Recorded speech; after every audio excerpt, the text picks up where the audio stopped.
Raja Nainggolan sepertinya benar-benar dibuat gak nyangka dengan kualitas Liga Indonesia. Pasalnya berulang kali ia menemui hal-hal yang gak biasa ia lihat di sepak bola Eropa. Terbaru, di laga Bayangkara versus PSS Sleman, pemain 35 tahun tersebut beneran dibuat dongkol abis. Selain karena harus kalah lagi, Nainggolan merasa kalau kualitas Liga 1 emang setertinggal itu. Hal yang kemudian berbanding lurus dengan apa yang dikatakan oleh Sinteyong. Sehingga bukan hal yang aneh bila akhirnya Coach Shin lebih memilih mengutamakan pemain diaspora ataupun abroad ketimbang pemain-pemain dari Liga 1. Memang sejelek itu kualitasnya.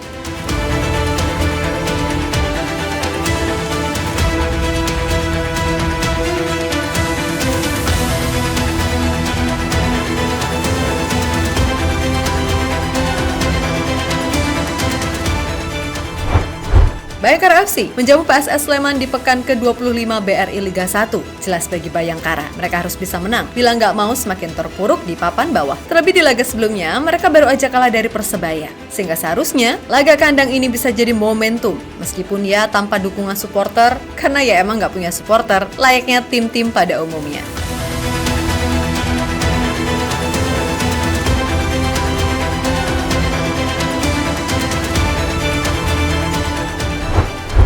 Nah, sepanjang laga harus diakui kalau permainan kedua tim ini cenderung membosankan. Meskipun begitu PSS Sleman yang tampil lebih greget pada akhirnya bisa menang dengan skor 4-1. Di mana gol masing-masing dicetak oleh Ricky Cawor 2 gol, Hoki Caraka 1 gol, dan Ajak Riak 1 gol. Sedangkan Bayangkara cuman bisa membalas 1 gol melalui Matias Mir.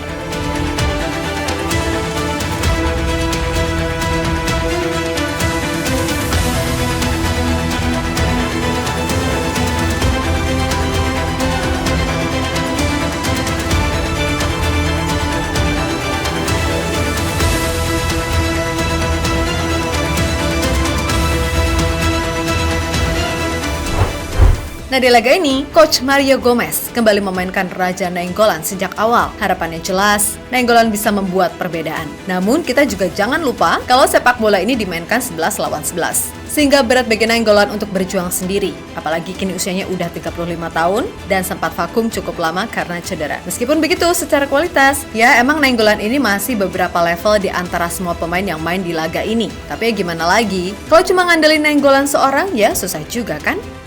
Yap, sepanjang laga berulang kali Nainggolan dibuat jengkel oleh rekan-rekannya, terutama soal urusan passing. Dan bukan rahasia lagi kalau pemain-pemain di Liga 1 kualitas passingnya masih gitu-gitu aja. Sehingga itu berulang kali membuat ex-penggawa AS Roma itu frustasi. Yang paling kentara adalah saat Nainggolan menendang bola jauh keluar karena umpan Fatur Rahman sama sekali nggak akurat. Dan seusai laga, Nainggolan pun sampai ikut mengomentari kolom komentar dari akun video yang menayangkan itu. Gak cuma sekali itu aja, tapi ada beberapa momen di mana Nainggolan sampai dibuat gak habis pikir oleh kualitas rekan-rekannya yang seolah nggak bisa menguasai teknik dasar macam passing dan kontrol dengan baik. Sehingga ia tampak berbicara dengan Coach Mario Gomez dan seorang staff. Soal ini gimana sih? Bisa main nggak? Kira-kira gitu kali ya?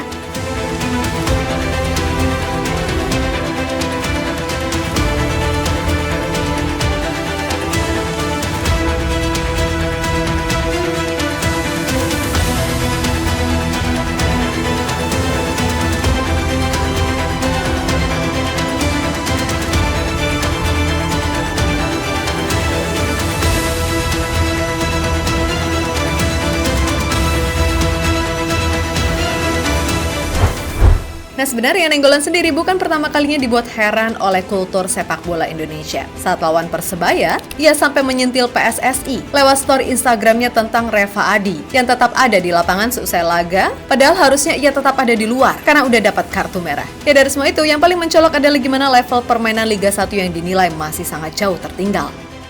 Di sisi lain, apa yang dirasakan Nainggolan sejatinya sejalan dengan apa yang pernah dikatakan oleh Sinteyong. Beneran melayangkan kritik habis-habisan terkait level Liga 1 yang masih tertinggal. Sehingga untuk bersaing di level Asia, itu masih menjadi hal yang sulit. Menurut saya, untuk mengembangkan sepak bola Indonesia harus dimulai dari liga yang kuat. Kalau liga lemah, menerapkan standarisasi yang terbaik di timnas Indonesia tidak akan berhasil. Performa liga dan tempo permainannya harus ditingkatkan. Saya menonton pertandingan Liga 1 dan Liga 2, memang banyak kekurangannya, seperti porsi latihan dan porsi latihan fisiknya kurang. Untuk membuat liga yang kuat, fisik harus kuat dan tempo permainan harus lebih cepat. Apalagi timnas Indonesia main internasional. Mereka harus mengikuti tempo pertandingan internasional. Tempo itu yang sulit diikuti pemain-pemain timnas Indonesia. Ucap Coach Shin dilansir dari Detik Sport.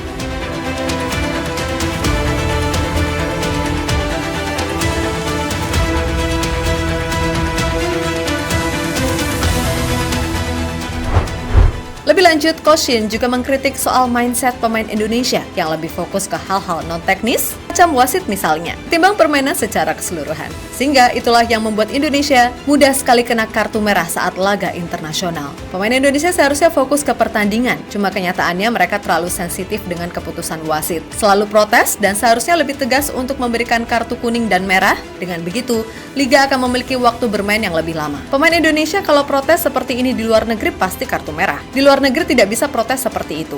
Tetapi kalau di Indonesia, sekali wasit tiup peluit, pemain langsung datang, kumpul untuk protes. Mereka sudah seperti wasit semua, tidak masuk akal.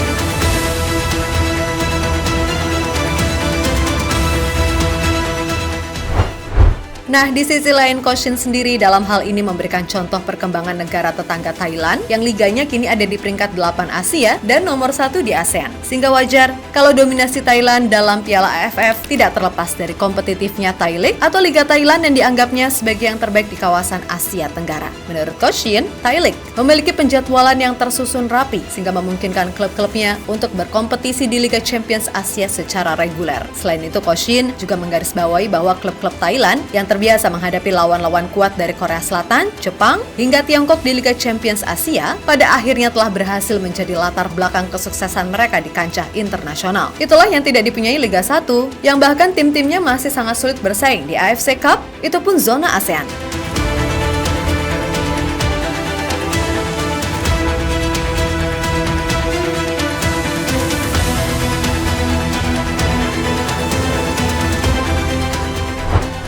Ya, pada akhirnya, segala sikap kritis baik dari Nainggolan ataupun Coach Shin tidak hanya mencerminkan keinginan untuk keberhasilan timnas Indonesia, tetapi juga sebagai panggilan untuk perbaikan dalam sepak bola domestik. Karena bila itu dilakukan, maka imbasnya bisa membentuk timnas yang tangguh dan memberikan harapan baru bagi pencapaian gemilang skuad Garuda di level internasional. Sebab ya tadi, kalau Liga 1 masih gitu-gitu aja, ya jangan salahkan Coach Shin kalau nantinya timnas Indonesia akan full diisi oleh pemain diaspora ataupun abroad. Karena ya emang separah itu. Dan itu adalah fakta yang beneran harus diterima sebagai bahan evaluasi. Toh sebelum ini udah banyak juga kan pelaku sepak bola dengan nama besar juga melontarkan kritik ke kualitas Liga Indonesia. Jadi ya sebelum marah, sadar diri dan sadar posisi. Terutama buat pengamat-pengamat di sana yang masih merasa kualitas Liga 1 itu udah luar biasa.